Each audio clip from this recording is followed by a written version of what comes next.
Today is the day to cut the wheat, and this side doesn't look so good, but look at this over here. So what we're going to do is going to come through and cut all the wheat out. I'm not going to give you a play-by-play. There'll be a link in the description below to the full video of this activity, and what we're going to basically do though is cut the wheat out. I'm going to hand cut a lot of this here, and then we're going to lay it out and thresh it. I'm Justin Hitt from Prosperity Homestead here on location at the Sustainable Homestead Institute. And what we're looking for is the certain moisture content, and then the grain to kind of be all spread out like that, kind of like it's ready to go.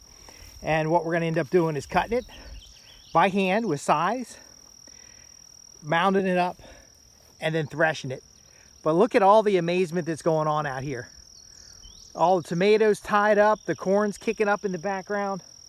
We've got actual bulbed flowers and some different wildflowers going on over here. Got a beautiful vegetative strip, which probably can get cut down here soon.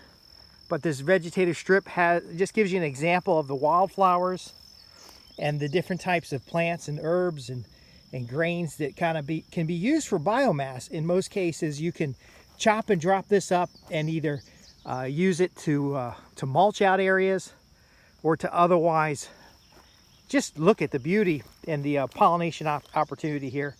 Now there is some wheat in here as well, because wheat was used as the original cover crop. However, it's not really worth cutting these things out. And then of course behind me we have our little food forest area and more wildflowers, because there are bees down on this end. But look how beautiful everything is. And this biomass, this grain, these flowers. Now the great thing about hand cutting is that I can come in here and cut around the wildflowers, and I can just take out the biomass. Now with the wheat itself, we're gonna get the grain off of it, either to use as seed next year or grind it for bread. But do you see how we have these nooks and crannies for grains? And once we take the grains, we're going to have the straw, the wheat straw, that we can use. Probably it's going to go in around these tomatoes down here, because the tomatoes are getting pretty vibrant. So again, there's going to be a link in the description below, and you'll get to see us cut this wheat.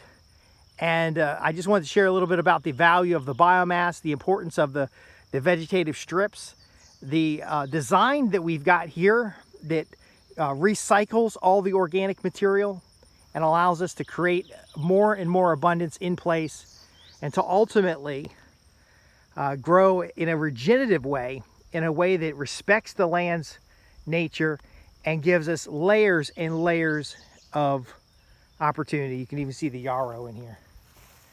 I'm Justin Hitt from Prosperity Homestead here on location at the Sustainable Homestead Institute.